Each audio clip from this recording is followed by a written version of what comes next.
Hi, it's Splinterverse. Welcome to another episode of D&D New Releases, where we offer first impressions of new third-party products for Dungeons & Dragons. We cover up to 20 titles from Dungeon Masters Guild and up to 20 more from DriveThruRPG each week. The titles are presented in alphabetical order by site, and all of them are linked in the video description. Purchasing the books using those links helps the channel, but you can also support us by purchasing one of our best-selling books. We've got lineages suitable for any setting, as well as optional lineage rules in our Van Richten's Librum of Lineages. With our Potions Unlocked book, we have over 100 pages of material to take your potions to the next level in your game. Our Feywild Companion offers 150 pages of Feywild fun for players and DMs. Also, our book Fizban's Vault of Draconic Secrets contains over 50 pages of dragon-themed player options, including a subclass for each class, and much more. Please support the channel by purchasing our books using the links in the video description. This week's episode is for titles that were released between November 19th and the 25th of 2021. We've got tons of 5th edition content alongside some OSR, Morkborg, and even Pathfinder this week. Everything from modules, monsters, subclasses, even classes are in here, so make sure you stay tuned all the way to the end so you don't miss a thing. First up, we have Alternative Crafting from Dividestin with a suggested price of $1 on Pay What You Want for 7 pages. It says crafting items allows players to roleplay being self-sufficient, customize their abilities, and progress in a way not directly tied to gaining experience. These rules provide a flexible system to allow players to craft items without having too much to keep track of. It is not a spreadsheet of keywords with specific meanings. So, sounds like it could be a fun crafting system, and the preview is nice because it shows you the entire book, and you can look through and see kind of what this optional rule set entails. So you can see, I'm just scrolling through here, they've got an example of how to craft something, but we'll scroll up to the beginning and read a little bit about the core crafting. So it says crafting items requires 3 things: materials, facilities, and knowledge. Once a character has assembled all of those things, they will need to spend some time crafting the item and may need the help of others to do so. Materials are the raw stuff that the crafted item is built out of. The materials can be anything from rock to the eye of a god. And then it has an optional piece here called crafting stocks. Instead of keeping track of different weights and other details, it can be useful to refer to units of materials as stocks. Each stock weighs 1 pound no matter what it is. A stock is indivisible. It is either being used or it is not. And then it talks about basic materials, the types, obtaining them, the amount needed, and then example materials. So special materials. So you've got acid, so foraging, acidic swamp water would be where you might find that. Hunting black dragon acid gland would be a place to get it. And a favor might be a black dragon acid. You know, the black dragon gives you the acid. So I like that. I like how it's got different options of where you might get this because that gives you story possibilities. But we're just scratching the surface. You can literally read this entire way to craft stuff. And I like it. I think it looks like it has some potential, even if you don't fully use the system. Just that section on various places you could get the materials I like. So check it out under Alternative Crafting in the links below and give it a click. Next we have Grasp of the Crooked Coven, or Bloody Smiles. It's a Tier 1 adventure from Zeke Gonzalez. And it says, Granny Moonsucker is corrupting the dream and souls of Oak Hollow's barber and surgeon, pushing them to acts of terrible violence.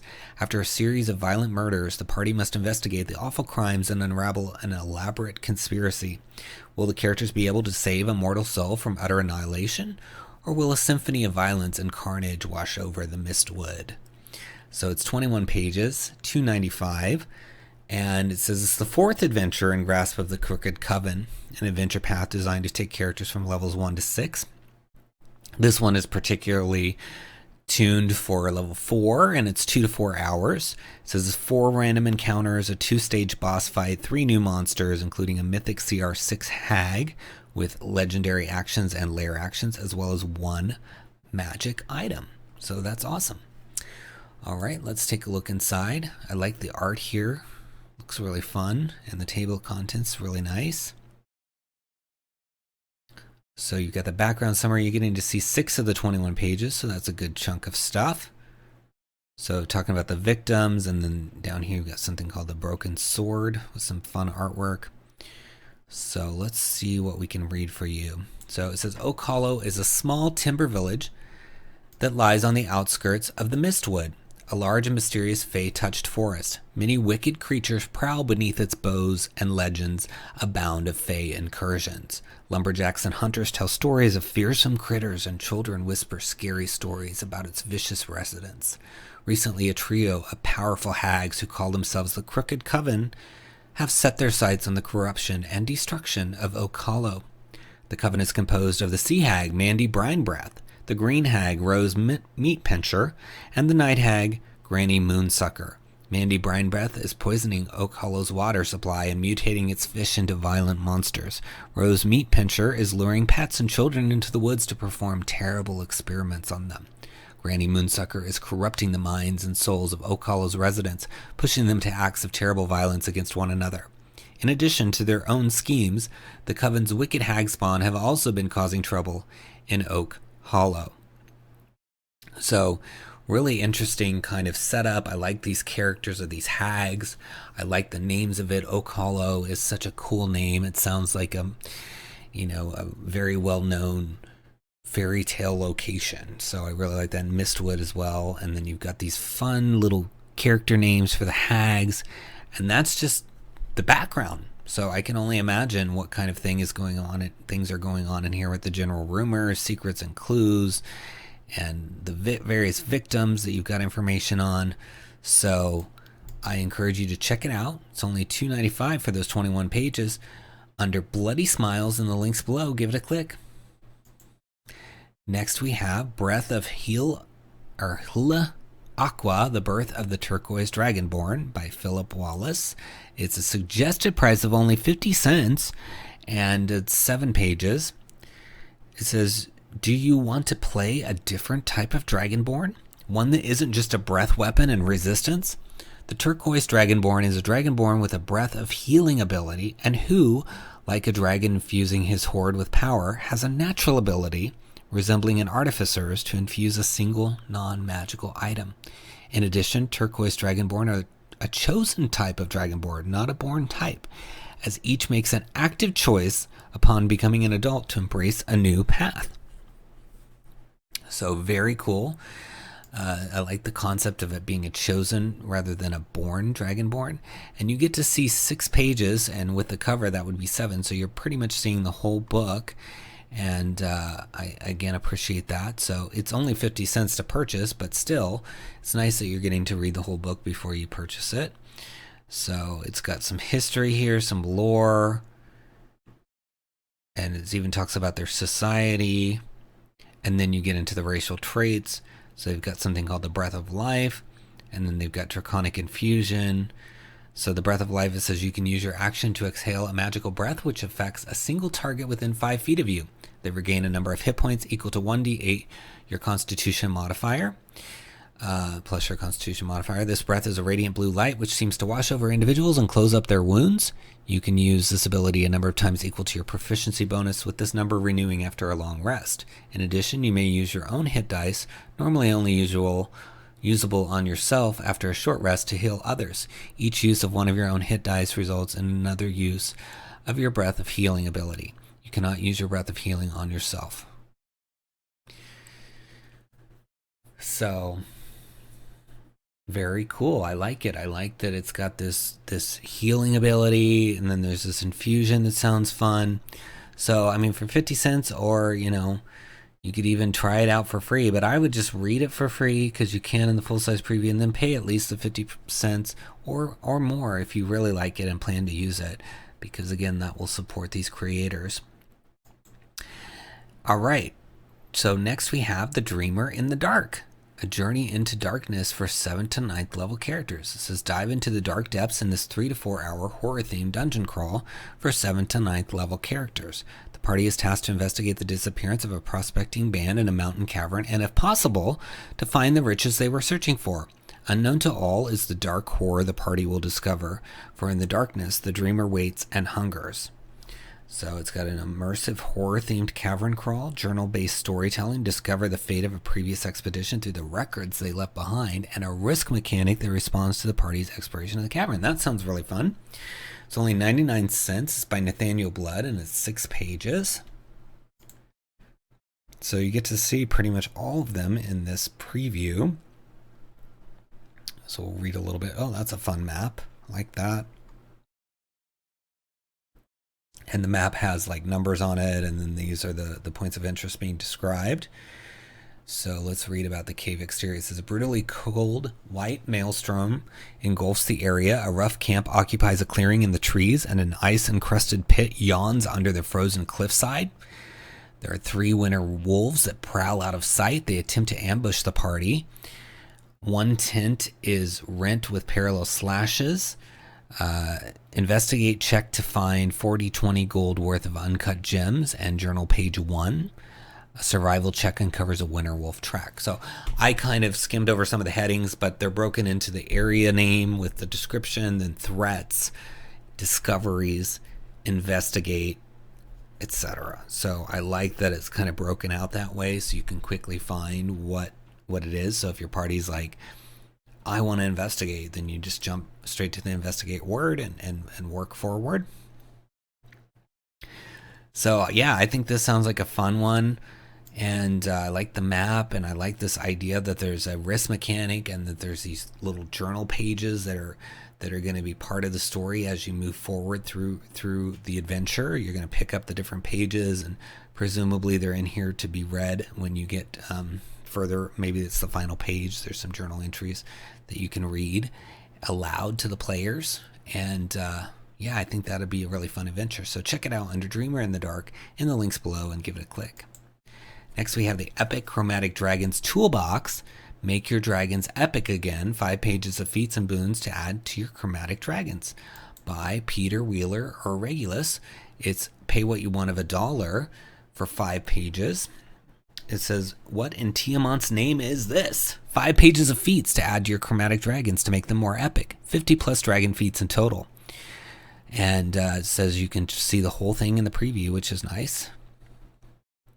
Many people are totally fine with the vanilla capabilities that the official 5e dragons have. However, if you wanted to tweak the norm and change it up for a memorable boss fight, you can give it additional abilities from this book. So I agree. That's, it's always nice to mix it up. So you can see here the entirety, and it's got tier bonuses based on the age of the dragon. It says there's no simple way to work CR equations when applying one or more of these feats to your blue dragons. My advice is that you first apply the feats that seem cool and then work out your overall CR capabilities afterwards. You know your group better than anyone, so dial it for your own table. And it says select one or more and add to your blue dragon stat block. So we've got things like Renown, Seeking Bolts, Vengeful Breath, etc. So let's read Seeking Bolts here.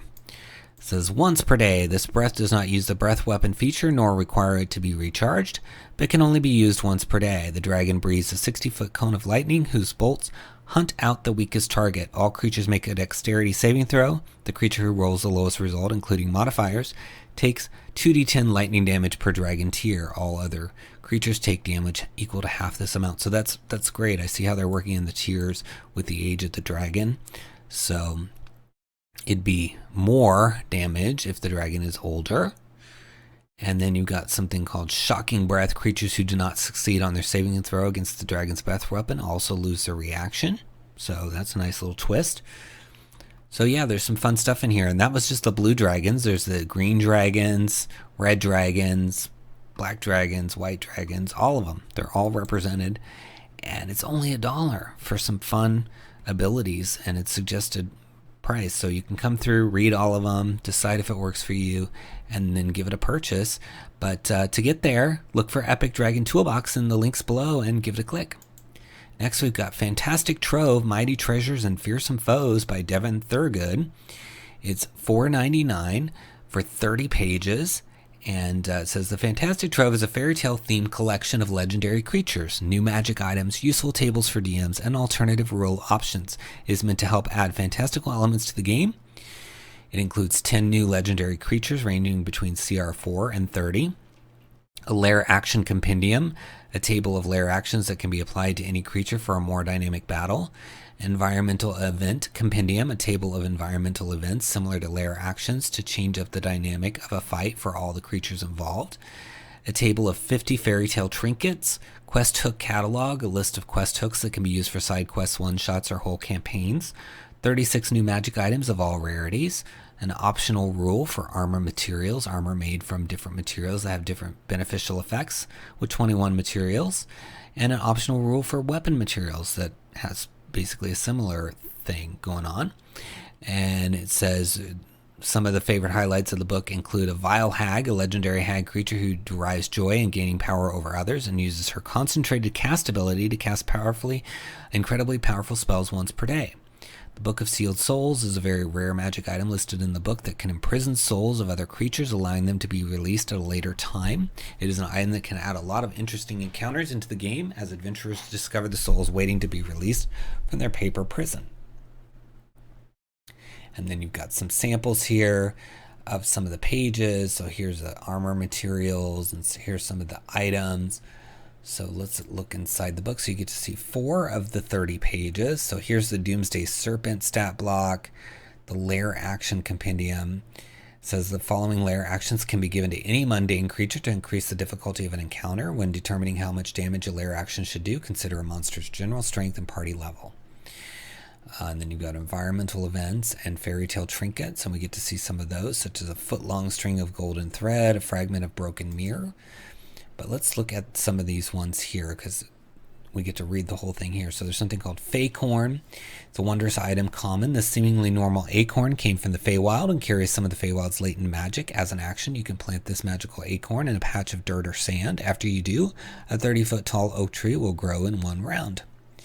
And then you've got Goodberry Jam. It's a potion common. When you consume this jam, you regain 2d6 hit points and receive enough sustenance to survive for 1 day.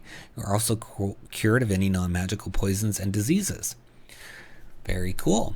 So this seems like it would work with a lot of Feywild stuff like Wild Beyond the Witchlight, or for those of you who bought my Feywild companion book, could go great with things in there. Or you can use it outside the Feywild. I mean, all of these items, it says a Feycorn, even though it came from the Feywild, doesn't mean it's still there, right? It could have traveled from there and be in some other place, even Ravenloft. And these armor materials and things, those could work pretty much in any setting. So I think it's a lot of cool stuff for $4.99. Check it out under Fantastic Trove in the links below and give it a click. Next, we've got The Frozen Heart by Panagiotis Ivazidis.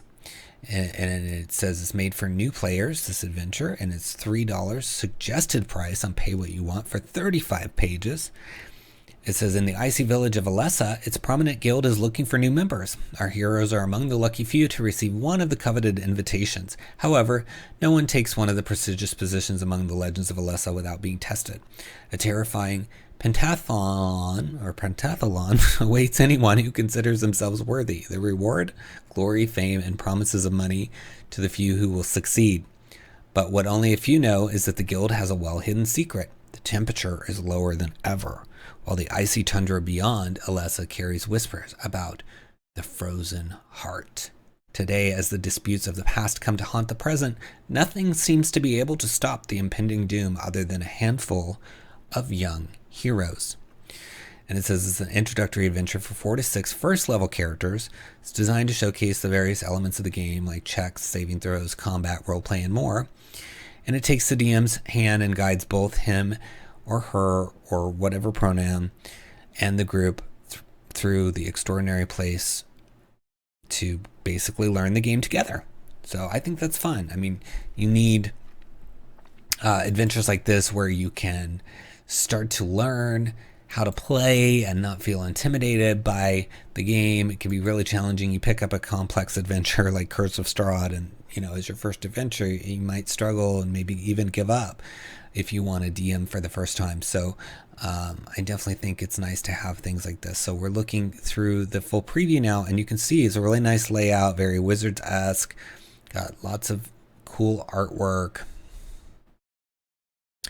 So even NPCs with artwork for them. Yeah, this artwork is really nice. And you've got a rival in Alessa. Yeah, really nice. Doesn't say anywhere who the artist is, though. Maybe it's also Panagiotis, but be nice to either list that in here or on the page, because I do like a lot of this art. So there's the timeline of the adventure and preparing for the adventure and adventure background. So thousands of years ago, when the volcano in the Ida Mountains threatened to destroy life on the whole island of Area, with its eruption, the dwarves of the island prayed to their patron god Moradin for salvation. God, indeed, wanting to ensure the survival of his faithful people, gave the king of the dwarves a powerful magical object, the frozen heart. With it, the king managed to stop the elemental magma of the volcano using the power of the cold rays of the heart. As a result of the god's intervention and the king's quick response, they prevented the catastrophe. So, very cool little background. I like this notion of the cold heart. So it could be fun. Look for it under Frozen Heart in the links below and give it a click. Next, we've got Kryptgarden Ascendant, a 6 to 8 hour adventure for 10th to 12th level characters set in the Forgotten Realms by Carl Terrence Vandal, $9.95 for 80 pages. And it says, once more a shadow is rising in Kryptgarden. 𝙤𝙤𝙬𝙧𝙬𝙬, the ancient green dragon who resides within the forest, grows restless. Her plans are approaching fruition, and the only threat to them might be from a small group of adventurers that she has had dealings with before. Travel through 𝙤𝙤𝙬𝙬's forest domain, fight the denizens of the ancient green dragon's home, and attempt to deal with her and her plans in this scenario. So it's a 5-part adventure, 13 random encounters, 21 creatures, 1 magic item, and 8 detailed maps. And it concludes the trilogy of adventures that started with these other 2 Kryptgarden titles. And you can get them all in this bundle here. So very cool. Let's see what it looks like inside. So you've got this table of contents all nicely linked, it looks like, so you can jump around in the PDF. Cool map of the area, intro, location, and information on the forest itself. So traveling through it, becoming lost. So you're going to see the whole book. This is an 80-page preview, so that's very nice of the author. So you can see I'm just quickly scrolling through so you can see some of the awesome maps at the end. That one looks really cool. Like that one a lot. And then I'm going to come back up to the top. You can see all the monster stat blocks. I mean, very generous. When the authors give this away like this, you should really take time to read through it, see if it's something you like, and then purchase it, because you know, they're really removing any of the doubt, because you should know before you even buy it that it's going to work for you, because you've had the chance to literally read the whole book. So definitely check that out. So it says, traveling through Kryptgarden Forest requires ability checks to avoid hazards and threats. For every 3 hours of travel, the adventurers need to make a wisdom survival check. Additionally, when they set up camp for the night, they need to make 2 survival checks. If any adventurer has forest as a favored terrain, they make these rolls with advantage. Anytime the party fails at one of these ability checks, roll on the Kryptgarden Forest Encounters table, which is right here below. And you can encounter things like a venom fang, warped werebores, dread wolves, twisted dryads, mutated phase spiders, venom trolls, elemental clouds, all kinds of stuff. It says, when the party enters the forest, read the following. Passing the border of the forest, there is a marked change that you immediately notice. The dim light that penetrates the canopy takes on a pale shade of green. An acrid smell permeates the air, and there is an unnatural quiet that pervades the forest. A breeze moves through the trees, briefly rustling the branches before dissipating suddenly. As always, the forest appears entirely devoid of signs of animals or birds. A sense of dread hangs in the air. You can feel that a change is coming, and the forest seems to be anticipating it.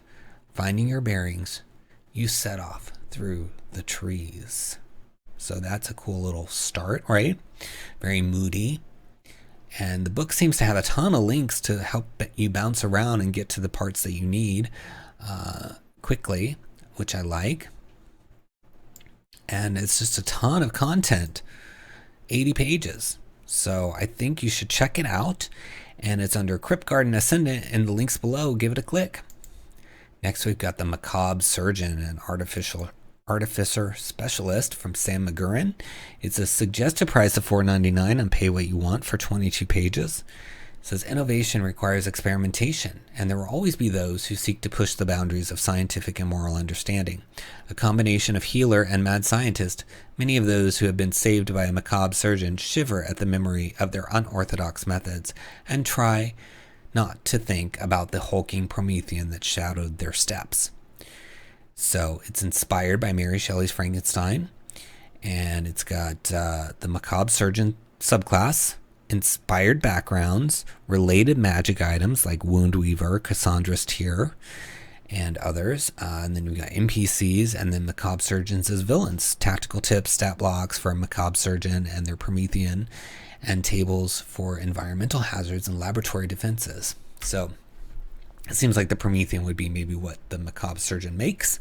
So let's take a look inside so you get to see basically the entirety of the book, which is, again, nice. Lots of that this week. I really applaud all these creators being willing to share their work in this way. So you've got lots of fun artwork in here. I'm just scrolling quickly through, and information on laboratory defenses, environmental hazards table, all these stat blocks, and then some NPCs. And then here's the magic items and the surgeon backgrounds, medical complications. And then we'll look at, they have their own, they have some spells it looks like that they get to do. Yeah. So we're going to look here at the Artificer subclass itself. So you get proficiency in Leatherworker's tools. You get some spells added to your options, and then you get also at 3rd level, you get whenever you fail a medicine check to stabilize an ally or restore hit points to your Promethean, you can choose to succeed instead. If you do, they regain 2d6 hit points and roll on the medical complications chart. That creature can't regain hit points this way again until they finish a short or long rest. So your Promethean is what you're making here, also at 3rd level. Your experimentation has brought you a mindless servant made of dead flesh, a Promethean. It's friendly to you and your companions, and it obeys your commands. And then there's a stat block later in the book. It uses your proficiency bonus in several places. You determine the creature's appearance and whether it has 2 legs or 4, your choice. And in combat, the Promethean shares your initiative count. And if you spend 1 minute making a DC 10 medicine check, it regains 2d6 hit points. If it has died within the last hour, you can use your Leatherworker's tools as an action to revive it, provided you are within 5 feet of it and you expend a spell slot of 1st level or higher. Promethean returns to life after 1 minute with all of its hit points restored. At the end of a long rest, you can create a new Promethean if you have Leatherworker's tools with you. If you already have a Promethean from this feature, the first one immediately perishes. And it also perishes if you die. So here's the stat block. And that's just up to the 3rd level. Then there's more stuff, which I'm not going to read all of it because I do want you guys to check it out on your own. But it sounds really fun, whether you want to use it in a Ravenloft setting or you want to bring a little bit of darkness to another setting. I think there's a lot of opportunities for this as described in the catalog page. This isn't just about a subclass, because you got to keep in mind with subclasses. Subclasses can be applied to NPCs, to villains, to monsters, right? You can take pieces out of subclasses and apply them elsewhere. So they have a lot of value for DMs as well as for players. So kindly, Sam has included NPCs and sections on how to deal with them as villains. So I think that's really cool. And it's all under Macabre Surgeon in the links below. Give it a click. Next, we've got Miss Ingewill's Druidic Primer by Stephanie Shivik. It's a suggested price of $1 for 16 pages. It says, have you ever wondered what the wind is whistling or the brook is babbling? Your druid can tell you. Druidic is not a language like Common or Draconic, but a code comprising the myriad elements of nature. This rules-light book offers a way for druid characters to use Druidic more fully in their adventures. The Druidic Primer features rules for communing via the elements, beast shapes, and even plants. So it sounds fun. Druidic's always been kind of a bit of a mystery. You get to see 5 of the 16 pages here. So there's kind of an intro, and then you've got separated by each of the 4 elements, as well as beef form messages and plant symbols. And then it talks about the Druidic language, and then rules and roles. Your DM might decide that Druidic is something your character simply knows, or it might be a skill they have to work out. So it gives you information here on how to handle it if you want it to be something they have to work out. Then you have Elemental Earth. It says, a great black bear stomps rhythmically on the hard earth beneath its paws. An orcish shoulder sits off to the side, polishing already gleaming armor. The moment stretches on, nervous, polishing and patterned stomping. Finally, the bear stands on 2 feet. With a gentle shudder of the wind, the bear becomes a halfling sage. What now? Calls a voice from the trees. A human hunter crouches on thick branch and observing the surrounding land. Now, the sage says, sitting beside the soldier and offering a wineskin gratefully accepted. We wait. So it's kind of showing you how the druids are integrated with the wood there with a little story. It says, Earth and Resolution. Elemental Earth is sturdy, supportive, slow to change. It represents might and legacy, and druids who specialize in earth magic are grounded and resolute. They have an affinity for burrowers and herd animals, those creatures that seek their livelihood in the dirt and rocks. Great bears, nimble rodents, crawling beetles, and proud-hoofed creatures are typically favored by earth-aligned druids. So it sounds really fun, flavorful. If you're a druid, or you main druids, you play druids all the time, this seems like a really good book to just kind of give you some more lore, some more feeling, and it's pay what you want. So you could check it out for $0 and then come back and pay something. I definitely recommend paying Stephanie something, because Stephanie did work on this, and we got to encourage these creators to keep making this stuff, right? But in any case, I think it's a really cool option, fun stuff. So check it out under Miss Ingewill's Druidic Primer in the links below. Next, we've got Mythical Creatures from Hell, an illustrated bestiary containing a collection of 20 aberrations, fiends, and undeads up to CR 26. And it's from 𝙬𝙬𝙬, $4.95 for 21 pages. So you can see here Nightmare Behemoth, Infernal Watcher, Moira the Songstress. So already some fun imagery. And you get to see 10 of the 21 pages. So pretty much half of the book. And you've got all the different creations. You've got a CR14 and a CR26. So, and lots of stuff in between. Hell's Lamprey, a swarm of them. A Stygian Warden, Infernal Creepster, that looks fun. Hungry Vivart, Ascended Implord, Root Devil, Frostfire Soul Fiend, Great Alonga, lots of stuff. But let's go back up and look at the Infernal Creepster. So it says, born of fire and mischievousness, the Infernal Creepster love to toy with their prey for days or even weeks before finally striking. They are cruel entities that hunt for sport and fun over sustenance. Many groups of adventurers have been brought to their end by their intellect. And then it's got innate spellcasting, and then several abilities including Creeping Terror. The Infernal Creepster becomes invisible at the start of each of its turns, while in combat it reappears at the end of the same turn. If it hits a creature while invisible, the target must succeed on a Wisdom saving throw or take an additional 17 psychic damage and be frightened of the Infernal Creepster until the end of the next turn. So fun little creepster to inflict upon your players. It's a fiend, so works well as that type. And yeah, lots of little creatures in here that could be fun. So check it out under Mythical Creatures from Hell in the links below and give it a click.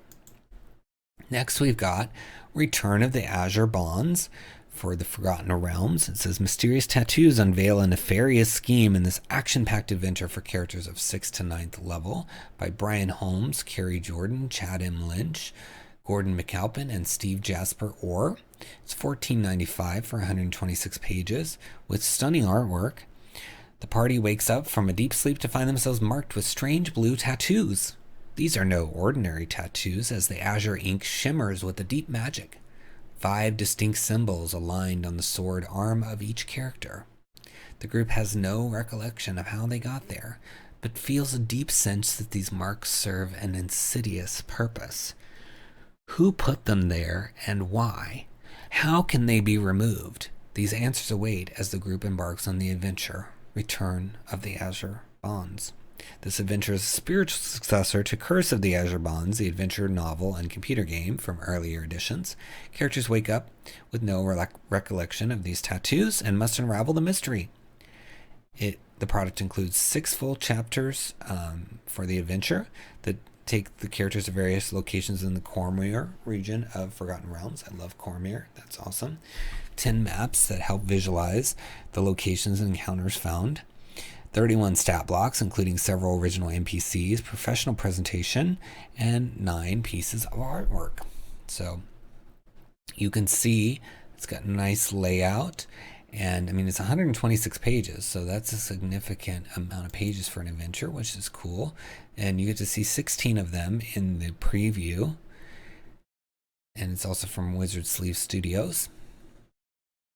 So you've got an intro, the 6 chapters of the adventure, and then the appendices have magic items, monsters, NPCs, and spells. So, you get to see in here a little adventure flow chart showing you how things flow. And it looks like when you get past chapter 2, it can jump around a bit, which is cool. It can go back and forth. It doesn't have to be as linear. And then some information on the Azure bonds and which bond is next. Story hooks, we'll read some of those in a minute. And the appearance of the bonds, the background. I don't want to spoil too much because this sounds like a really fun adventure. Look at these maps. Yeah, this seems really professional, well done. I love the artwork. Let's go back up here to the adventure hooks. Where were those? Story hooks, there we go. Total party knockout. A combat encounter that ends with all the characters dropping to 0 hit points is a good way to explain how they wind up unconscious in a strange place. Rather than totally party kill, the Dungeon Master ends the game session as a cliffhanger with the fate of the characters unclear. Oh wow, that would be the next session introduces the adventure by describing the party waking up in the unfamiliar house. I love that. So try as you might, your players are just throwing everything at it and they think that they're all dying one after the other. And then you just say, okay, that's it for this time. Come back next week to see what happens. And they're like, oh no, I don't know what I'm going to do or whatever. And then the next week you have them wake up and they've got these tattoos. I love that. Really fun idea. Good job. That's just one. That's just the first story hook. What else we got in here? It says waking up in a strange place. The adventure hook doesn't need to be violent. The characters simply fall asleep and wake somewhere else. No explanation needed. If the party normally keeps a watch, the guard uncharacteristically dozes off, perhaps due to magical influence. So yeah, works perfectly. And I love both of those. So this sounds really well written and exciting. So I hope you'll check it out and have a lot of fun exploring this adventure and find out for yourself what these tattoos are all about. I think you'll have a good time. So check it out under Return of the Azure Bonds in the links below and give it a click. Next we have social interactions, mechanics for D&D social encounters. And it's from Timor Soul, and it's a suggested price of 50 cents on Pay What You Want for 9 pages. It says it has a subsection in the basic mechanics of Dungeons & Dragons called Social Interaction. It explains briefly what basic attitude a neutral character can have and how it affects conversation. In short, every intelligent and non-hostile creature we meet can be friendly, indifferent, or negative. For each of these levels, there are 3 possible reactions to request or demand made by characters. A d20 roll determines whether the creature is willing to make a sacrifice to enable us to achieve our goal, or whether it is rather willing to attack. This is a very basic mechanism and is probably functional in many games. The author says, I believe that D&D allows us to extend the rules of reactions in a way that does not take away from the enjoyment of role-playing, while still mechanically supporting both parties. With the proposed social interaction rules in this book, it is possible for social interactions to be equally enjoyable for super fast monks, savvy warriors, intelligent wizards, or extremely charismatic bards. There's so many times when the silver-tongued player is the only one that talks because they feel more confident, and all the others are sitting quiet. Imagine a D&D combat where only one player acts. That wouldn't be fun, right? So this is really about making it even for all the characters to have an opportunity, but without making charisma obsolete, because you still need to have charisma be special. So let's take a look inside. You get to see 4 of the 9 pages. So it says there's a section called social interactions. Do they need to change? Basic reaction roll, conversation length and rounds, general rules of interaction, big game negotiations, persuasion, all kinds of stuff. Social interactions are, represented here very well. So basic reaction roll, building the NPC's attitude. In this mechanic, I propose a breakdown into 5 basic initial reactions an NPC could have. These reactions can simply be chosen by the game master at the start of the interaction or drawn by a 2d10 dice roll. Ideally, ask the player who initiates the discussion to roll 1 dice or 1 die and roll the second one yourself. The player's roll states how appealing their characters are for the NPC, and your roll determines the attitude the NPC has. This adds a bit of surprise for the game master as well. It makes the world you are building even more of a collaborative effort. Add the result of the roll from both dice and check the NPC's reaction towards the player team. The average 2d10 roll score ensures that 58% of the time we will find the character indifferent, 18% cautious or open-minded, and 3% antagonistic or friendly. And, the older versions of D&D did have more attitudes rather than just friendly, hostile, and different, the ones that we're used to. They had a lot more. So this is kind of bringing that back a little bit, which is fun. And there's this whole reaction table. And then conversation length and rounds. So lots of fun ideas. And I think you can read through at least a significant chunk here to decide if it works for you, but I think it's promising. So check it out under Social Interactions for D&D in the links below and give it a click. Next, we have The Thaumaturgist by Zachary Townsend. It's a suggested price of $1, and it is 3 pages. Clerics blessed with the power of thaumaturgy have been chosen by their deity to act as envoys of their faith. They are charged with spreading the word and will of their god to dangerous lands. As such, they are granted a special connection to the divine realms and the creatures that dwell therein. A thaumaturgist uses this connection to pull powerful allies to crusade beside them. So, very cool. Let's take a look inside. And so, we're going to see the entirety, which is very kind. And so we'll read just a little bit of the abilities, but again, you can come here and read the whole thing. So it says they get some spells, of course, and then they get a bonus proficiency in diplomacy or insight, and then enhanced summons. Creatures you summon arrive with a temporary hit points equal to 3 times your cleric level. Creatures you summon that last indefinitely regain these temporary hit points at the end of a long rest. And then for Channel Divinity, summon an ally. You can use your Channel Divinity to summon a lesser spirit from your deity's court. As an action, you present your holy symbol and summon a creature into your service. The summoned creature is either a celestial, fae, or fiend, as appropriate for your chosen deity, and appears in an unoccupied space within 10 feet of you. It uses the summoned ally stat block and uses your proficiency bonus in several places. It appears as you choose, but is clearly otherworldly and has either a small bestial appearance or a medium humanoid form.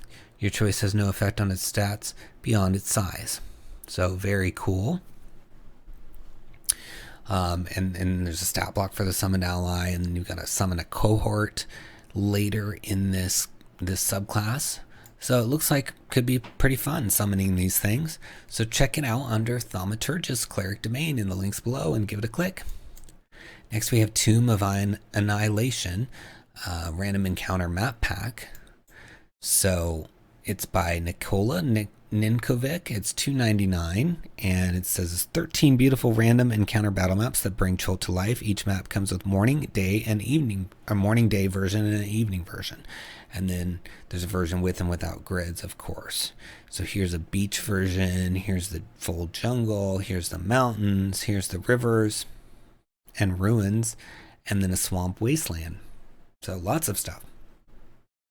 And what's cool is it says you can use these maps for both personal and commercial use. You may edit them or alter them as you wish, and if you use the maps in a commercial product, you need to credit the author, of course. But again, I always love that because, I make books, and it's always nice to have options for maps that can be used in the books as well. So If you're a creator, this is doubly good because not only can you use it in your own adventures, you can use it for publishing. So yeah, I like all the artistry that is on display here. It's definitely fun. So yeah, check it out under Tomb of Annihilation, 𝘽𝙤𝙪 Random Encounter Ultimate Map Pack in the links below, and give it a click. Next we have Treasures of the Eastern Realms, Magic Items of 𝘏𝑗 by David Stevens. Far to the east of Faerun lies the continent of 𝘏𝑗, filled with unique cultures and rich history. 𝘏𝑗 is almost completely untouched by Western realms. Many of Toral's first human civilizations began in 𝘏𝑗, and the world's oldest continuing civilization, 𝘏𝙤, is found here. A great many of the magic items found in the DMG are also found in the Eastern Realms. However, there are many magical items unique to 𝘏𝑗 and formed by the religions, cultures unique to the continent. So it's designed to bring 43 new 𝘏𝑗 themed magic items and 9 new equipment items. So you got a suit of magic armor, 14 magical weapons, 27 wondrous items, 7 new weapons, 1 piece of armor and a suit of armor, and then the rules for using piecemeal armor. So very fun. So here are some of the treasures, new magic items, all that good stuff. Yeah, I like the artwork. We'll read one of these items here. So you get to see 5 of the 18 pages. So let's read Daiku of the Thunderbolt. It's a weapon longbow, very rare, requires attunement. The Daiku is the favored ranged weapon of the samurai class and is always made with the utmost skill and craftsmanship. This bow is no exception, made from trees felled by lightning and ensorcelled by Wu-Jin atop mountain peaks during the most violent of storms. An arrow shot from this bow turns into a crackling lightning bolt in midair, exploding into the target with the force of a thunderstorm. You gain a +2 bonus to attack and damage rolls you make with this magic weapon. When an arrow shot from this bow hits a creature, the target takes an extra 2d8 lightning damage and must make a con saving throw. On a failure, the creature is stunned until the end of its next turn. Only non-magical ammunition may be shot from this bow. So I know, 𝘏𝑗 hasn't been explored yet, and there's kind of challenges with it, the way, diversity was handled on its original creation.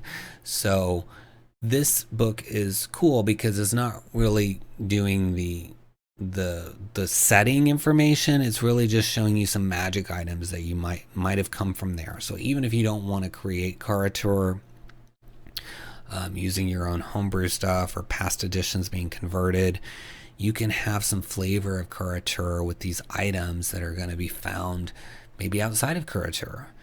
And I think that's a great way to do it because it's not really messing with the lore and the problematic areas of 𝘏𝑗, but it's still giving you some connections. Maybe you have some players that miss 𝘏𝑗, or maybe you miss 𝘏𝑗. And so I like that this is just like the flavor of it without going so deep that it's problematic. So I like that. So check it out under Treasures of the Eastern Realms in the links below and give it a click. Next we have Weird Stuff I Found in the Depths by Isaac May. It's $1 for 6 pages. It says there's darkness at the bottom of the ocean and strange sounds which defy logic. There are creatures which have adapted to bitter cold and pressure. Nightmares live within the depths, and even those that stare into the far realm fear that which lies below the waves. It's best to think of the depths as layers. Near the surface you may find underwater vessels and large fish, along with tools used to explore the water. Deeper in, you'll stumble on the cities of water-living races, ancient tombs, and long-lost societies. So, very fun description of Beneath the Waves. Let's look at the sample pages. You get to see half of the book. You got the intro and then some of the items. So we'll just read a couple of the items. So I like Net of the Sleeper. That's a fun name. It says weapon. It's a net. Legendary. Requires attunement. This net is made from a stretchy membrane and is more powerful than a common net. The Net of the Sleeper saps energy from the victim until the net consumes their very essence. A huge or smaller creature hit by this net is restrained until it is freed. The Net of the Sleeper has no effect on creatures that are formless or creatures that are gargantuan. A creature that can use its action to make a DC 21 strength check to remove the net, freeing itself or another creature within its reach on a success. While contained in the net, at the start of each of the creature's turns, it must make a wisdom saving throw or gain 1 level of exhaustion. So, fun little trap net there. And then you've got Let's see, the Flowing Fin. It's a wondrous item, uncommon, requires attunement. While wearing this fin, you can breathe underwater, and you have a swimming speed of 30 feet. When moving with a group of at least 5 aquatic creatures your size or larger, you have advantage on dexterity stealth checks to remain hidden. Also, you gain the movement speed of these creatures and adopt their mannerisms when moving with them. Ooh, that sounds fun. So yeah, some very depth-oriented underwater items that can go great. You know, there aren't a lot of underwater campaign materials. We've covered a couple in this series. We're on episode 30, and we've only covered a couple that have come out. So this could be yet another one to use to really fill out what it's like to adventure underwater. I love that. We need more of that. So check it out under Weird Stuff I found in the depths in the links below and give it a click.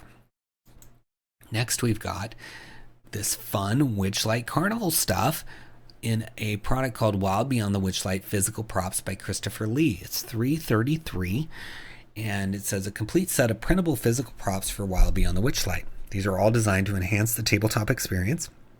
All files are in PDF format, allowing those using VTT to share easily with their players. You've got Witchlight Carnival tickets, a Revolution note from the Bullywugs, letters between the three sisters, Will of the Feywild posters, flyers for the plays being performed in Yon, and an unfinished letter from the Palace of Heart's Desire. So what I like about this already is that I've seen a bunch of like uploads of the carnival tickets, which is awesome. That's cool. But this book gives you more than that. It gives you the notes, the letters, the posters, the flyers, all that stuff.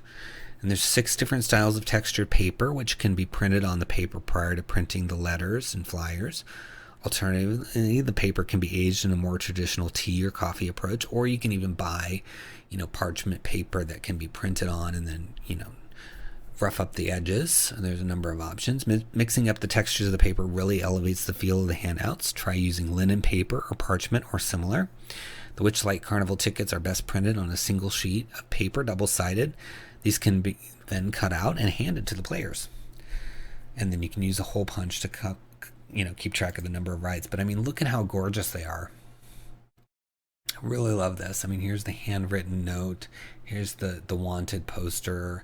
Here's one of the flyers and these tickets. I mean, those look stunning. I love it. And place here to punch. You can punch on each of these little tabs here. Beautiful. Great job, Christopher. And Leo Marchaber, who's the artist. So that's our last DM's Guild title for the week. I do want to mention that there is a sale going on until the 29th of November for Black Friday, Cyber Monday. There's a lot of stuff on sale, so you'll want to check out and make purchases between now and then if it hasn't expired already. You may be watching this later, and if so, still buy all of these things because they're awesome, but you can get some discounts right now. Please follow me on Twitter at Splinterverse. Subscribe to the channel, share the video, like the video, leave us a comment. I will respond to all comments.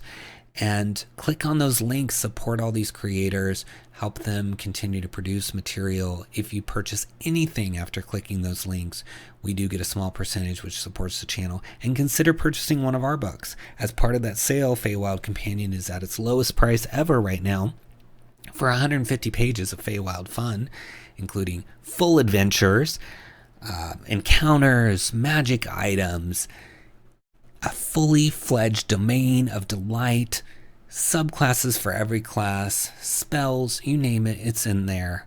If you're interested in Feywild and beyond, you can use the stuff in that book outside of the Feywild as well. Then we've got Potions Unlocked, which is over 100 pages of potion goodness on DriveThruRPG, and it's got a magical school in there that works really well with Strixhaven, so you could get that with the book, including some VTT maps to go with that. Then we've got Fizban's Vault of Draconic Secrets, which has a subclass for every class that is dragon themed, and a ton of other stuff, including a new familiar, magic items, horde magic items, draconic gifts, adventure hooks, you name it, we've got it. Plus Venricton's Librum of Lineages, devoted to all things lineage, whether it's Ravenloft or not, for truly original lineages, plus some rules on how to deal with them in your table, because they are something new that you got to think about. All right, let's go on to DriveThruRPG. Our first DriveThruRPG title this week is Anti-Paladin Filthy Slime Jam by Rugos Cone, and it's currently free, normally $10. It's from Morkborg, and it's 76 pages. It says, "Psst, hey kid, do you revel in filth, bathe in slime, celebrate evil? Are you base, love yellow, think Comic Sans is fun and flirty? Then this, my friend, is the jam for you. Heretical artifacts, profane icons, Byzantine deities, blasphemous religions, or crippling vices help us to defile the misremembered domains plain and tyrannize the gentle folk with debauched creations that sink your games deeper into the mire of despicable wickedness." And then it says all proceeds are donated to Doctors Without Borders. So that's cool. Let's take a look inside. So in typical Morkborg fashion, you have some fun, playful layouts. So in this preview, you're getting to see a dungeon, basically, with a map and everything. All the points of interest described. And then toward the end, you get more like intro stuff, as well as a D6 table of glorious quests. There's this Tellurian entity called Druge, the living book of goodness and chivalric truth, it looks like. And then Paladimwit. So some fun stuff. A bunch of authors were involved, it looks like, and a bunch of artists as well, to create this charity piece. So it says, "Murky waters, what is going on? In the depths of a seaside cave along the coast of Muir dwells a horrific entity, a mess of eyes and teeth, a group of outlaws on the run, hid in the cave where they encountered the beast and deemed it to be a god. Now they sink passing ships, robbing them of their riches and sacrificing the crew to the creature, believing it to delay the onset of the next misery." Very cool. It says, "The dungeon could be introduced in a campaign anytime the PCs are walking or sailing along the coast of Mur. Describe a scene of shipwrecks and empty rowboats along a cave protruding from the island's coast, beckoning the PCs to investigate as a prompt, or if running as a one-shot, the PCs could be hired to investigate the recent disruption in supply lines and the disappearance of ships." So, fun setup for this little adventure. But you can see lots of stunning artwork. You know, you got a deity here, you've got items, information on this Paladimwit. And it's just Morkborg fun. I think Morkborg has a lot of interesting things to offer. And right now, this is only $0, even though it's normally $10 and supports a charity. So you might want to grab it while it's free. So check it out under Anti-Paladin Filthy Slime Jam in the links below and give it a click. Next, we have Art of Magic, Melee, and Magic for Pathfinder, first edition. And it's from D20 PFSRD Publishing. It's $2.99 for 24 pages. It says, "The Magus class presents the perfect blend of combat-oriented features and spell casting, appealing to the player who wants a variety of options and ways in which to take on their enemies. Just as class features and spell selection can lead to a wide variety of wizard builds, and choice and specializations in weapons, armor, and feats can result in drastically different types of fighters, so too are there countless ways to build a magus, blending magic and melee or ranged combat into very distinct fighting styles and character archetypes. Inside, you'll find a wealth of new character options, including archetypes, magus arcana, feats, and spells to bring your concept of the magus to life and put a new twist on a favorite class." So lots of stuff for the magus. You can see the nice layout here, the cool artwork. I like the artwork. It's really nice. So let's take a look inside. Get to see 8 of the 24 pages. So this is about the Mage Blade, and here's the Meta Blade. So yeah, it looks like some really nice artwork in here. Here's the new Magus Arand, it says. New Magus Arcana. It's just that font made it seem different. New Magus Arcana to be used in your campaign. So very fun. Let's go back up and read a little bit about the meta blade. There are certain magi whose mastery of the sword and combat magic provide them with the ability to enhance their spellcasting in a variety of ways when using their weapon. So at 3rd level, the meta blade forms a special connection with their chosen weapon, developing a bond with her primary melee weapon as per the wizard's arcana bonded object, except that it can't be used to cast a spell once per day. When using their bonded weapon, the meta blade gains access to a small pool of meta magic feats and can be used spontaneously a limited number of times per day. When wielding any other weapon, the meta blade loses access to these meta magic feats unless they have been gained naturally. So, sounds like a cool ability. And they got meta magic strike and arcane assault, all kinds of stuff. So, if you're looking for a Pathfinder 1st edition book, this looks like a fun option, especially if you're interested in the mages. So check it out under Art of Magic in the links below and give it a click. Next, we have Assault on Krampusnacht, or Krampusshot, starring Santa's Little Slayers. It's a Christmas-styled one-shot adventure for characters levels 5 to 7 from Session Zero Games, $4.99 for 34 pages. Authors Ralph Clark and James Varner. In this Christmas one-shot, the players will be playing Santa's Little Slayers, an elite force of deadly elves sent on a secret mission from St. Nick himself. The mission is clear: infiltrate Krampus's evil workshop, take down his Grinchy counterpart, and put an end to their evil doing in time to save Christmas. So it's written as a standalone adventure, but could be added to a campaign. And it's balanced for level 6, but a level 5 party can survive if they're smart, it says. So I like the cover. It's a fun sort of workshop, bloody Santa's workshop, it looks like. But you know, the holidays are approaching, so if you want to have some sort of Santa themed one shot, this could be a perfect one for you. So you get to see 6 of the 34 pages. You see they introduce the adventure, and then you're getting into level 1, 2, 3, and then you have stats at the end, as well as some pre-gen characters, printable maps, and some cursed item cards. So nice layout and artwork. So let's read just one of the flavor boxes here for the factory. It looks like there's some sort of factory. It says, the massive toy factory rises up out of the forest, casting a huge shadow across the nearby trees in the moonlight. The imposing 3-story building towers over the trees, looming menacingly. The bottom 2 stories are long and rectangular, resembling a normal toy factory with several chimneys and smokestacks on the roof pumping reddish-black smoke into the air. The whole structure is topped with a massive sphere resembling a snow globe. Swirls of white snow can be seen moving inside the giant glass dome, and a horrible cackle reverberates through the countryside, the evil laugh of the Krampus. The Grouch's factory has a large double-door entrance flanked by 2 large, poorly constructed snowmen that are toppled over. So, very descriptive. You've got snowmen, you've got the Grouch, you've got a snow globe, all kinds of Santa holiday-themed things. So I think it could be a really fun time for people looking for something, a special way to celebrate the holidays. You know, you have people coming to visit you.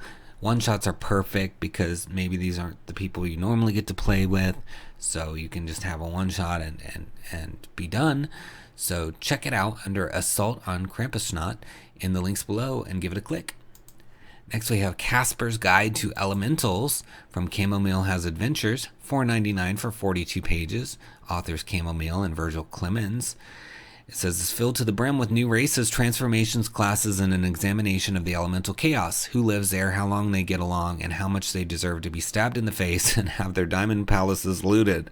Devastate your foes with the new Elementalist class, with a flexible casting system based on a small number of elemental attacks, customizable with a wide variety of elemental meta magic. This is a class easy enough for new players to grasp without having to grapple with spell slots and dozens of options even for first level spells, but tactically deep enough to satisfy veteran players, including that new player once they've got a few sessions under the belt and have figured out how the game works. Become an arcane knight, a heavy armored arcane subclass for the fighter that's actually good, or follow the way of fire, stone, ice, or storm with any of the 4 elemental monk subclasses which live in harmony until the Fire Nation attacks. So some fun elemental themed things going on in here. Let's take a look inside. So it seems like there's a transformation that can happen. So this 5 of the 42 pages shows this thing called elemental symbiosis, I guess. And there's various tiers that you go through in this transformation. So we'll just read the intro to this. It says, those with a connection to the elementals or the elemental planes can merge with one completely. This elemental symbiosis grants amazing powers, but is not without drawbacks. Elemental symbiosis is a transformation. Like all transformations in the guide, it comes in multiple tiers. Each tier has a level prerequisite, and you must permanently sacrifice magic item slots at each tier, with the total number of slots sacrificed being equal to the tier number. So tier 1, elemental symbiosis, leaves you with 2 magic slots left, but tier 3 leaves you with none at all unless you have extra slots as from the Artificer class. You must attune to your elemental symbiont as though to a magic item to unlock its full power. So basically they're replacing magic items with the transformation, which seems like it could work because, you know, you have the powers of a magic item, and instead of having the powers of a magic item, you're having the powers of this transformation. So interesting. Genasi and other elementally attuned people like those of the elementalist class or who have the elemental adept feat automatically qualify for elemental symbiosis. They have the equivalent of other transformations tier 0. At the GM's discretion, other characters with strong elemental attunement may also qualify. Symbiotes of one element may never become symbiotes of the opposite element, even if, like the elementalists, they qualify for symbiosis with every element by default. But if the GM rules that they qualify for multiple element symbiosis, one character can have tiers in multiple different elements. Artificers with 5 magic item slots could even get to tier 3 in one element and tier 2 in another. So interesting. And then so tier 1, we're not going to read everything, but one of the abilities you get with air symbiosis is you are imbued with the power of elemental air, making you resistant to lightning and thunder damage, but your light body is vulnerable to bludgeoning. You are not quite mortal, making you resistant to poison damage. Your alliance with the wind itself gives you a fly speed equal to your land speed. Your hands crackle with electricity. You learn shocking grasp. You learn the gust and thunderclap cantrips, etc. So it goes on. And then there's tier 2 and 3, etc. So and they've got earth in here. They've got playable gargoyles, it looks like, playable harpies, elemental nymphs. I mean, it seems like a lot of stuff going on for $4.99. So I think it has a lot of potential for fun for people. So if you're looking for some elemental goodness, some transformations, a new class even, which, you know, we didn't even see in the preview, but it sounds like it's promising. So check it out under Casper's Guide to Elementals in the links below. Give it a click. Next, we have Creature Feature Quarterly, Volume 9 by Jeremy Hart. It's $6 for 65 pages. It's designed for OSR, or Old School Essentials. And it says not just stat blocks, 16 new monsters, extensive fluff including descriptions, lore, ecology, adventure seeds, and some ideas for memorable loot, paper mini designs for every monster, VTT tokens for every monster, and it's designed to be printed, so that's easy.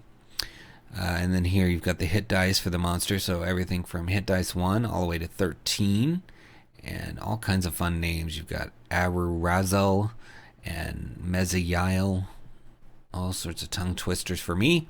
And here's the publisher preview, so you can see some of the creatures here. We'll look at one of them in detail in just a moment, but you get to see 12 of the pages. So I like the artwork, pretty nice. So this is the Arknog. It says Arknogs are thought to be a weird planar offshoot of Goblinoid. They have an affinity for electricity and the innate ability to generate it. Although small, they are fierce and slippery combatants capable of delivering a flurry of electrically charged blows. Do not be deceived by their diminutive stature. And then they have all these abilities, and here's a picture of them. So they have things like Nimble Escape, and Arknog is so slippery and agile that if it wins initiative, it may divide its movement to move into melee attack and withdraw before the opponent may counterattack. Okay. And then down here you got description, tactics, lore, ecology. So we'll just read a little bit of the lore. These vicious little creatures are known as Archnogs. They have a natural ability to generate electricity. Some speculate they are the offshoot of goblins or kobolds that adapted to conditions on another plane and have since migrated back to our realm. This is supported by their use of a heavily accented form of the goblin tongue as their native language. So get some flavor, and there's more there. And then tactics, it says these creatures rarely attack alone. A common tactic of these creatures is to attack in a group divided into 2 specific roles. Several of them will engage in melee. They will fight defensively, dodging, weaving, etc., while a few other Archnogs stay out of the fight, attempting to discharge a lightning bolt into the melee. Archnogs are immune to electricity, so the lightning bolt will not harm their kin. So interesting stuff. I like that there's a lot more detail than just a stat block, and if there's minis for all these and tokens, I think that's really cool. So check it out under Creature Feature Quarterly number 9 in the links below. Give it a click. Next we've got Bandits and Bad Guys, 56 tokens from Dave's Art Tavern. It's $5.99 for 56 tokens. And you can see there's really cute little tokens here. You've got this sort of goblinoid caster, variations of them. So there's everything from a goblin caster to a boss fighter to a rogue bandit.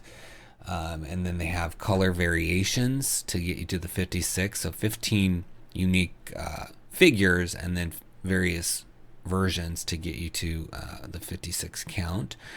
And it's without the token border, so they have that kind of overhead view, which is nice for certain maps, etc. So I think this looks nice, and I think it'd be helpful for people.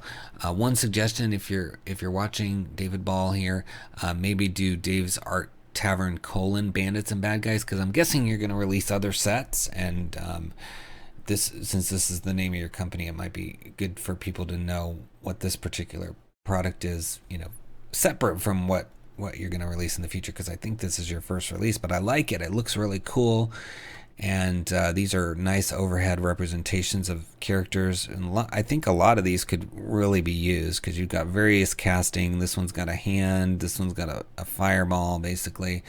So I think it's going to be fun for people. So check it out under Dave's Art Tavern in the links below. Give it a click. Next we've got Dragon's Hoard number 12. And it's basically a zine from Legendary Games. It has, in this issue, 17 magic items, 13 spells, 3 new class options, and 4 monsters. $5.99 for 26 pages with a bunch of authors. And it's for 5th edition. It says The Dragon's Hoard is a monthly anthology, of course, and each issue takes every new magic item, spell, monster, or other new rules content from their ongoing legendary loot Patreon and presents it for you. So you've got magnificent magic items like Ghost Shackles, Wand of Burning Flames, Element Pharaoh's Crook, and Sword String Violin. And then the spells include things like Frost Spiral, Horrific Doubles, Bone Shaker, and Bloodbath. And then there's some subclass options like the Ballistic Barbarian, Relic Medium, and the Spirit Tamer. And then under monsters, you've got things like the Living Crematory, the Dullahan, and the Bloodthirsty Mannequin. So those all sound fun. And here are 5 of the 26 pages for you to review. And so you can see how it's kind of broken up. Items, spells, subclasses, and then monsters.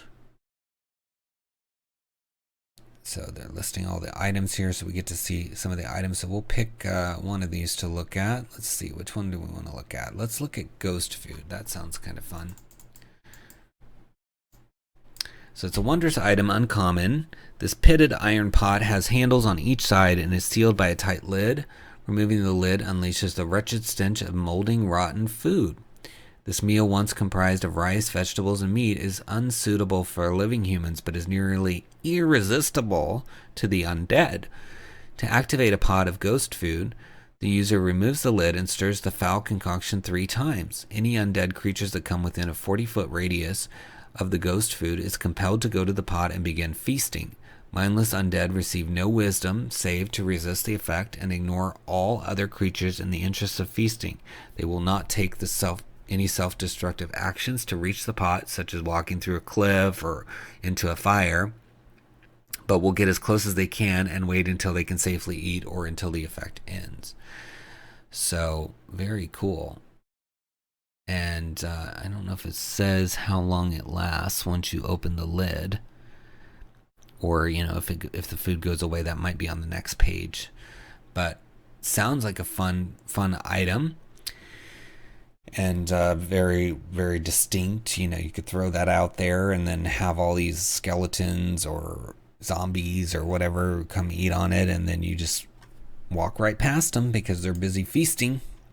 So just one little item amongst this horde of things called the Dragon's Horde, number 12. So look for that in the links below. Give it a click. Next we have Epic Boons, a source book for 5th edition by Derek Holland and the Skirmisher Game Publishing Group.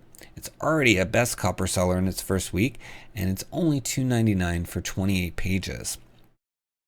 It says it provides more than 200 new and exciting examples of epic boons, including ones that apply to specific classes, heritages, backgrounds, and alignments, as well as a section of some that are especially powerful. Official epic boons tend to be very generic in nature and are clearly intended to be used in vanilla settings or adapted by storytellers to their own creations. This supplement takes this concept to the next level. So, exciting. And we're going to see 7 of the 28 pages. So you got your intro stuff, and then there's boons by class, heritage, background, alignment, and then more powerful boons. So then the intro with some nice artwork, nice layout as well. So boons by class. So we'll look at these here. So boons of the hidden path. Barbarians, druids, and rangers never leave tracks or trails unless they wish to. So that's a fun, flavorful thing. You can just basically not have any footprints wherever you go, or any evidence that you move through an area. That could be very helpful. Let's look at another one. Boon of Warfare. A single fighter with this boon can man siege weapons as if they were an entire crew. They can also jury-rig repairs, restoring 1d10 hit points per minute of work. Okay, so like for siege weapons, that would be cool. And then you've got Boon of Strong Materials for fighters. Steel weapons behave as if they were made of mithril, and mithril weapons behave as if they were made of adamantine. So that could be helpful, improve the strength of your objects there. So makes sense. I like that it's all focused on the class. So let's read one more for the ranger here. It says Boon of Keen Sight. Rangers can see known foes through cover, including walls and other opaque surfaces. This does not affect a ranger's combat ability. So looks like they're covering a bunch of different classes with this, and we're only seeing one page. There's I'm sure additional pages of the boons by class. So very cool. Yeah, I like this. It looks like it could be a lot of fun, a lot of different things. You can use these in a lot of ways. I mean, you can give these boons to like a villain. You can give them to an NPC. You can develop an item that does the same thing. I mean, just a lot of options with these abilities here. And certainly a boon as a gift from like a god or a powerful character or a reward in some way is a perfect use for it. But it's nice that they're more specific to the classes, because as they said in the catalog description, they're often so generic that it doesn't feel like it's really special for that person. But with this, you know, it's going to be really oriented towards your class or your heritage, which I'm assuming is like your race or lineage, and then your background or your alignment, and then you've got these extra powerful boons. So those would be fun to play with as well, I'm sure. So check it out under Epic Boons in the links below and give it a click. Next, we've got The Horde, which is a high-level adventure from Luke Gygax, Christopher Clark, and Turbo, and it's also Gaxworks is the publisher, and it's on sale for $5, normally $20. It's 45 pages for OSR, and it says you hear tales at the end of a vast dragon's horde that may no longer be guarded. A well-dressed and highly persuasive ranger even agrees to show you the way to this vaunted treasure and help you secure it. if she might lay claim to a single dagger from the loot. What a great opportunity. Why do you feel it's too good to be true? Right? Dun dun dun, right? Okay, so we've got 7 pages out of the 45 that we can see. So very cool layout. Looks reminiscent of 2nd edition Dungeons and Dragons, which is fun. So we'll find a spot to read here for you. Let's go back up here. Just read a little bit of the Outcast here. It says, Miragaz stirred. It was time to awaken. Her wounds had fully healed and more. She could feel that her power had increased during her decades-long rest. The mammoth had almost been more than her match, but she had defeated the great beast, and its flesh had allowed her the rest she needed to recuperate from its fearsome defense. She was ready now. She would show every last one of them she was a true dragon. Very cool. So it sounds like it's going to be a fun character. Just reading a little bit more here. Miragaz was an outcast. It had only been a year since her hatching when she was driven forth, the child of a white and blue dragon, an abomination to her kind. The dragon clan had berated her, telling her she was a mere lizard, that she would never be a true dragon with the proper horde. But Miragaz was rested now and older. She knew her breath had become the deadly weapon wielded by all amongst her kind. She would take her place among the great dragons of legend. Today was the day. Today she would conquer and secure a horde. Miragaz left the cave to begin her hunt. So, sounds like a nice setup, creating a horde. Dragons need to do that. So, I think it's a fun adventure for OSR. So check it out under Horde in the links below and give it a click. Next we have Lich's Dance Macabre for both 5th edition and Pathfinder 2nd edition. It's $9.99 for 204 pages, so that's a lot of pages. It says everyone hates liches. They are sentient, free-willed, open wounds in reality who corrupt or kill everything they touch. However, a sorrow lord that never leaves its crypt is not as frightening as one that goes soul hunting. By extension, a lich that never looks up from its magical work is not as useful to a GM as one that hunts and haunts the player characters. This book exposes a lich on many levels: its magic, its mind, its goals. Liches should become flexible tool for DMs. Also, the player characters may become better prepared to deal with them. So you get 6 lich templates, 10 monsters, 14 spells, 4 items, a lich lair, 6 lich NPCs, guides for lich lairs, cults, backgrounds, insanity, and more. And, I think it's especially nice that it's compatible with 2 different editions, because 5th edition and Pathfinder. So you get to see 15 of the 204 pages. So you've got a prologue. Cool little artwork here. And then you got your content. So this is all the adventure sections. And then you've got some new rules at the end. That's cool. I like that artwork. So, wow, lots of like tarot card style artwork, which is really nice. Okay, so we'll read a little bit about the lichdom ritual here. It says, this is a generic description of what is required to transform someone into a lich. Game masters are encouraged to tailor this as much as possible to suit their campaign. So, level is 14, one of which must be a caster level. Skills, so Arcana 10 or Religion 10 or better. Feats, the Artificer rules from Unearthed Arcana or House rules permitting the creation of magic potions and items.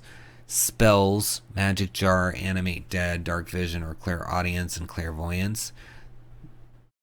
It says the spells Fear and Enervation are required for the Lich to possess the Fear Aura and Paralyzing Touch respectively. Special, the patron first requires the supplicant to commit a sin that pushes them over the moral event horizon. No 2 liches are alike. Liches assemble themselves from equal parts malice and power. Refer to the table and list below for various lich powers. Please note that being undead is not a power unto itself for purposes of calculating lich CR or the DC of the spellcraft checks. And then here's the lich powers and this whole table to give you different CR modifiers to put together your lich. And it says, Humans at least possess more than 5 senses. They possess sight, hearing, taste, touch, smell, balance, and acceleration. Probity, temperature, pain, hunger, sexual stimulation. Proprioception, position and movement of the body and its limbs, when the bladder is full, so on, etc. Generally known magic only produces sight, clairaudience, and hearing, clairvoyance. This leaves a grab bag of senses unfulfilled. So some fun flavor text there. And I really like these tarot card intros. They look really fun. So yeah, it seems like this is going to be, anybody who likes liches is really going to have a good time with this. Or maybe you don't like them and you want to get to where you do. This could be the book to introduce you to that. Certainly tons of bosses could be made using this book. So check it out under Liches, Dance Macabre, in the links below. Give it a click. Next, we have The Living Temple and Other Tales by Andrew Hand and Cheat and Fair Games, $2.99 for 11 pages. It is, it doesn't say over here that it's 5th edition, but it says in the description that it is. So if you're watching, Andrew, you might want to check the box for 5th edition so people can find your title under 5th edition, because some people will search just for that. It says it's a short adventure that can be played in one session. When a farmer takes what he thinks to be a meteorite to the local temple, it hatches and reveals an evil from beyond the stars. The party must stop the creature before it outgrows the temple and escapes. And it's for 4 to 6 characters of 5th level. And there's 3 new monsters in it and a stunning map. Let's take a look inside. So you get to see 1 page out of the 11. So you can see there's the different areas. And there's a tentacle here. So it says this temple can be placed in any town or city and be dedicated to any deity. And then Area 1, Antechamber. This entrance is simple and unadorned. A slithering sound can be heard inside. There's a set of double doors leading north. And then it says there's no creatures, but there's a small brass key that can be found there. And so forth. So it looks really, really cool. I like this. I think the cover is stunning. And I would be excited to see, the map as well. So check it out under Living Temple in the links below and give it a click. Next, we have Mysteriously Missing and Merrily Met by Axion Spice. It's a suggested price of $1.49, and that's on Pay What You Want. Its author is Giuseppe Rotondo. It says it's a set of optional tables for old school essentials and is compatible with similar clones of original BX or BECME editions of the classic fantasy role-playing game. These tables answer the question, where have you been? Or when a player misses a session, explaining where their character has been and what they've been doing. So there's last seen in town, last seen in the wilderness, last seen in a dungeon. They provide an instant retroactive story to explain why a character disappeared and was not around during the last session. These tables aim at providing interesting events to inject more story into the campaign. Sometimes the results are simple and bear little to or no consequence. Sometimes a result may produce a significant change in the character's story. So, even though this is designed for OSR, I think it could be used for other things. So you get to see 8 of the pages here. And it's designed kind of like a pamphlet, so it folds in half. I think you could still adapt this. I know there are some mechanics in here, but just the concepts of like what was going on. So last seen in town, the first entry is old creditors pursued the character who owes them 1d100 gold pieces per character level. The player may decide to finally pay their debt or face the consequences, which may involve a local criminal underworld at referee's discretion. So that first one could be easily 5th edition as well, right? So I think not all of them will be easily transitioned to 5th edition, but I think a lot of them would. So last seen in a dungeon, the character fell into a deep pit or pit trap and they had to climb back up to freedom. The player must make a dex check. If the check fails, their dex increases by 1, but they suffer 3d6 plus 3 damage. If the check succeeds, they climb back up unscathed.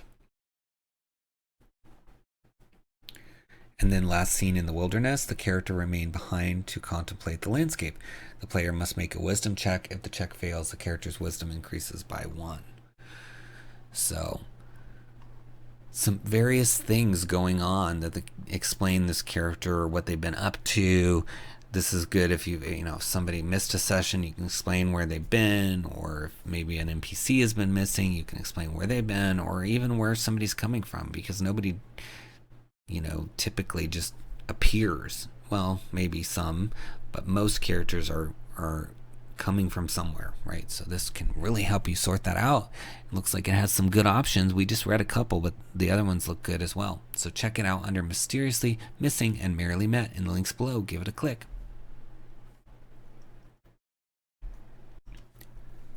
Next, we have Out of the Box from Nerdarchy, which has a YouTube channel that's quite popular for Dungeons and Dragons, and it's focused on encounters for the 5th edition. $24.99 for 199 pages, so that's a lot of pages. It says, Out of Box picks up where the adventure takes off and puts 55 dynamic scenarios in your hands, ready at any moment to engage and challenge players and their characters in worlds of adventure across the multiverse. Magic, mysteries, and monsters await bold explorers. When the heroes step into the unknown, you'll have everything you need to reward curiosity with clever puzzles, compelling antagonists, design insights, and guidance for introducing each encounter, plus what to do when players think out of the box and intriguing encounter elements become the whole campaign. Encounters are written and designed for more than providing easy-to-use scenarios to energize your game session. Many encounters give tools and examples for solving common issues like players who miss a game session, encouraging collaborative role-playing and storytelling, and promoting group teamwork and problem-solving. Adventure awaits around every turn. Be ready for anything to emerge from out of the box. So, and it says the encounters are shown by tier, suggested level, and environment as well, which is nice. And I really enjoy this cover. I think the art is quite beautiful. And the inside, we don't get to see any of the encounters themselves, but what I did think was interesting was that the encounters are also available on D&D Beyond. You have to have this book, of course. You have to have various materials, but you can click once you've connected to D&D Beyond and you've got this book, you can click the encounters and then they'll appear there. And then there's also some creatures and items and a foreword by Matt Mercer. So I think there's a lot of fun to be had with these. I mean, just looking at the names of them, everything from Albatross to Jailbreak, to Rube's Cube, to Watchdog, Wooden Dragon, and Shell Game. I mean, there's a lot of fun stuff in here to be had. And Matt Mercer says, I cannot recommend this collection enough. I've been inspired by a number of the hooks in these pages and hope you will be as well. So, sounds very promising. And Nerdarchy, they're well known. They do a lot of good stuff. So I think you should check it out under Out of the Box in the links below and give it a click. Next, we've got Ptolus NPC Deck from Monty Cook Games. It's $7.99 for 91 cards. And you've got all these little NPCs here where you've got the artwork, and then on the backside some details about the characters. You can see them printed here. You have to print your own using a printer, but hopefully at some point they'll add an actual printed version since you can produce cards on DriveThru. It says on one side, each card gives you quick access to the NPC's name, title, and role, allies and opponents, characteristics, and other relevant information, plus the character's page reference so you can look up further information and stats in the book. It's everything the GM needs to give life to the character at the game table. And on the reverse, an illustration of the character to show the player. So this is from Monty Cook's City by the Spire book, which you could use these characters outside of that. You don't have to necessarily use it with that book. Maybe you just want to have random NPCs. I don't know, however, if everything on the back of the card is sufficient enough to, have the character fight, because it may not have all of its stats, etc. These are kind of like reference cards, so just keep that in mind. But still, you could use the pictures and create your own story as well. So that's quite fun and cool. So check it out under Ptolus NPC Deck in the links below and give it a click. Next, we've got Slayer Archetypes by Beth Jones for Pathfinder 1st Edition and Anja Svar Productions, $1.95 for 12 pages.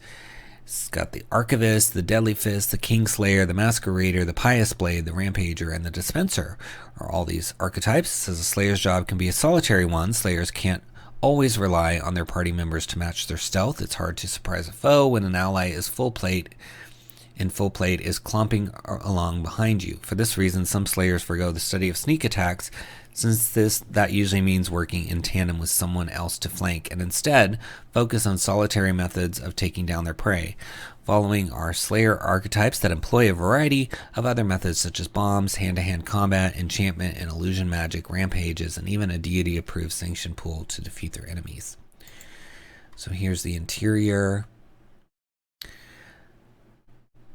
So archivists are notorious for the journal they keep detailing the fighting styles, defensive techniques, and strategic weaknesses of every variety of creature. By studying their journal daily, archivists deliver more efficient attacks that deal debilitating blows to their victims, inflicting a variety of hampering conditions. And then an archivist gains knowledge, arcana, and nature, religion, and planes, and receives 8 skill points per level, 2 of which must be spent on knowledge skills. And then under study target, an archivist cannot study a target as an immediate action when dealing sneak attack damage, even if the archivist gains sneak attack from another class. So those are just some changes to the class. And then at first level, the archivist gains a research journal in which they keep detailed behavioral notes on a variety of creatures. At the start of every day, an archivist can spend 1 hour studying their research journal to gain extra bonuses to attack and damage against their studied targets for the next 24 hours. And there's a lot more, but I just want to give you a flavor of it, and you get to see all 12 pages, so basically you get to read the whole book. So you should come check this out if you're playing Pathfinder, and consider purchasing. It's only $1.95, and seems like there's some fun options in here, so check it out under Slayer Archetypes and give it a click. Next we've got Soulforge, Spirit of the Hero by 𝘽𝙤𝙤𝙀 and Studio M, and it's $10, normally $12. For Pathfinder First Edition, 32 pages. It says, forge the powers and skills of ancient spirits to your very soul. The Soulforged Spirit of Hero is the latest Akashic class. The Soulforged draws this power from the Akashic record, channeling and forging the armaments and skills of ancient heroes and villains of Eld in the form of Akashic veils and powerful forged souls that grant them a wide range of abilities and armaments that they can change each day. The Soulforge is built to be flexible, able to change its loadout each day to suit whatever needs are required of it. With the ability to change some of its combat feats each day, as well as swapping their strength and dexterity, they can easily adjust as needed. This, combined with their armaments provided by their veil weaving, can allow the Soulforge unparalleled flexibility as a martial combatant. And all kinds of other stuff, including 24 veils, which is part of the Akashic stuff. So you get to see 4 of the 32 pages. So you've got the Forged Souls, class bonuses, all kinds of stuff. So under the class features here, it says at second level, the Soulforge's veils with the enhanced descriptor are only weakened in an area of anti-magic or if sundered or dispelled rather than being completely suppressed. The Soulforge can still utilize and conjure weapons, armor, and shields from their enhanced veils during the duration of their suppression, but they lose any supernatural properties granted by the veil in an area of anti-magic field or when suppressed by mage's disjunction. They also lose any magic enhancements they possess for the duration of those effects. This equipment otherwise follows the normal rules for equipment produced by an enhanced veil. So, and then Mighty Finesse at third level, the Soulforge uses the higher of their strength or dexterity scores as their effective strength and dexterity when meeting their prerequisites for combat feats that have either score as a prerequisite. So, just a taste, just giving you a little taste. You can come read the rest of this if you're into the Akashic stuff, but it sounds fun, and you can check it out under Soulforge in the links below. Give it a click. Next, we have Species of Sundara, Halflings. And it says, one of the most iconic creatures found in most high fantasy games, halflings have been part of the game since the beginning. In Sundara, though, they're more than just hill folk with a love of quiet life. From the hard-riding shepherds of the Vale to the green-skinned forest recluses of the Suffolk, and from the cloud-skimming skycatchers to the sea-bound tidelings. Halflings in Sundara are anything but typical. So we'll look inside. So this is basically subraces. So we'll read a little bit about Vale here. It's often said that if you wander far from the past you know in hill country, that you may come upon hidden valleys. These locations appear on no maps, yet they are often beautiful, picturesque places. Those who look closely will notice tiny trails marked by the passage of many small feet, as well as doors set right into the valley walls themselves. Those who find themselves in need and who politely knock at doors may find themselves recipients of the fabled Vale hospitality, and those who come with ill intent, well, most never escape to tell others what they would expect. And then it says the Vale are often mistaken for children at a distance, particularly if they're dressed in loose, comfortable clothing. Their hair and skin both tend toward earth tones, though many find their locks bleached golden, red, or even white from too much time spent out in the sun. Vale from a more noteworthy climate tend to be pale, though whether this comes from increased time spent underground out of the chill winds or as some kind of inherited trait is hard for many to say for certain. Their clothing tends toward practical and is usually woven from wool or made from goat skin. So fun, descriptive backgrounds for these halflings, all kinds of subrace lore and mechanics, of course, to go with those subraces in here for 5th edition. So check it out under Species of Sundara Halflings in the links below and give it a click. Next we have Till Undeath Do Us Part Dark Deeds Along the Old Coach Road from First Cup Designs. Is on sale for 99 cents, normally $1.99. It's 33 pages by Troy Taylor. It says the newlyweds are missing. Something must have happened to them along Old Coach Road. Their worried uncle implores the player characters to find out what happened. The investigation leads the characters to a wrecked coach. Following the trail to an old mausoleum is the start of a harrowing encounter with a new type of undead creature. More than the newlyweds' lives hang in the balance. This adventure uses 5th edition rules and is designed for a party of 4 characters of level 1. So let's take a look inside. Got really nice layout. You get to 8 of the 33 pages. So you've got this intro, and then it says a primer to the 8 gods of the old Coach Road. So that's fun. There's all these different gods, and I mean, just really nice art in here as well. So there's some principal NPCs. And let's go back up and see a little bit about it says a grim hope, rugged, enduring, and dangerous, yet the old coach road remains the best choice for travelers in uncertain times. They are links in a chain, centuries-old coaching inns, rough-hewn roadhouses, hastily constructed way stations, and more than a few modest abodes with corrals.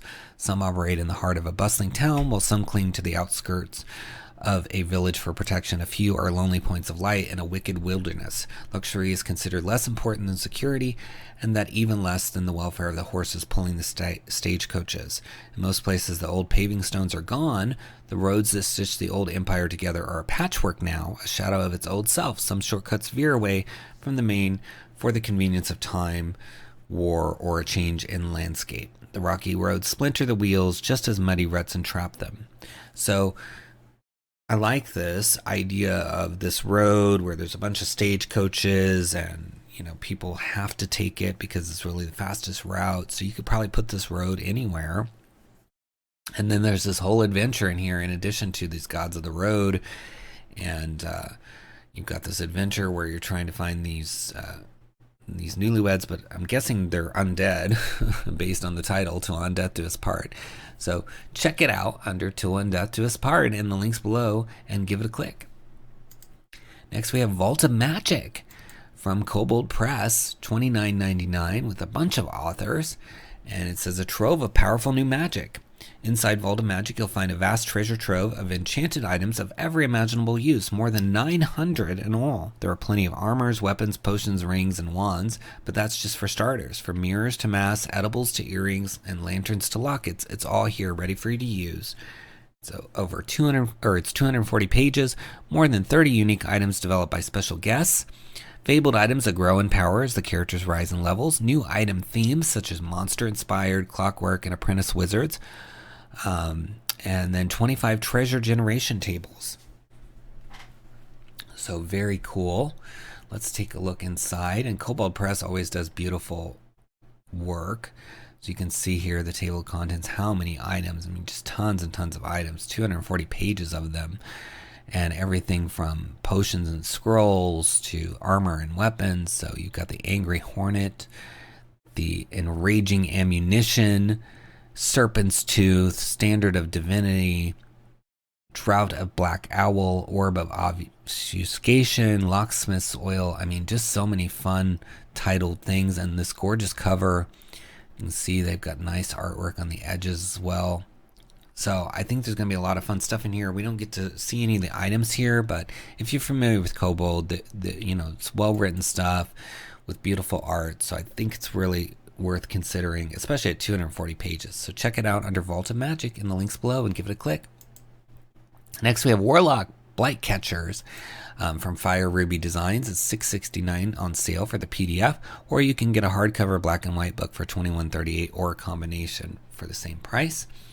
By author Greg Saunders, 86 pages. It says a supplement for Warlock, the old school role-playing game inspired by the early days of British tabletop gaming, outlines the Blight Catchers who protect the kingdom from the cults and demon-obsessed followers of the traitor. The activities of Blight Catchers, confessors, and their organizations and goals are outlined, along with the player characters' careers and ideas for incorporating Blight Catchers into your game of Warlock. Finally, a sandbox investigative adventure is presented, which can be used in a regular Warlock campaign or to kick off a game focused on Blight Catchers and their prey. So sounds fun. And in typical Warlock fashion, there's some cool artwork in here. And Fire Ruby always does a good job with their stuff. So we'll read a little bit about the Hounds of 𝘽𝙤. The demons known as the Hounds of 𝘽𝙤 resemble large dogs, hence the name. However, in most reports, they can only pass as a mundane creature in poor light. The most obvious and disgusting difference between the hound and a real dog or wolf is the creature's head. Instead of a head, this demon is reported to have nothing more than a neck that ends in an ugly gaping maw. Other witnesses speak of a head of sorts, but with broken weeping skin, and always a large and horrific mouth with too many teeth. So sounds kind of creepy. And there's something called the Fleshy Men. The demons called the Fleshy Men are an abomination as much for the fact that they almost pass for normal, if horribly deformed people, as anything else. Fat and bloated with stretched skin, beaded with sweat. Fleshy Man looks almost normal, almost. Dirty yellow eyes, clawed fingernails, and a tendency to lick its lips with a white tongue reveal its abnormality. So lots of creepy stuff in here. You might be able to use some of it from Morkborg. So yeah, if you're a fan of Warlock or OSR or Morkborg, this could be a really good option for you. So check it out under Warlock Blight Catchers in the links below. Well, that's the last title for this week. Please follow me on Twitter at Splinterverse. Subscribe to the channel, like the video, leave us a comment. We'll respond to all those comments. Click the links below, support these creators, purchase these books that we've shown today. And if you purchase anything after clicking those links, we get a very small percentage, which helps the channel. But if you're feeling especially kind, consider purchasing one of our books. They're all listed below. We've got the Feywild Companion, Fizbins, Vault of Draconic Secrets, Potions Unlocked, Van Richten's Libram of Lineages. There's tons of stuff at all different price points, so check out our books too. And until next time, happy adventuring.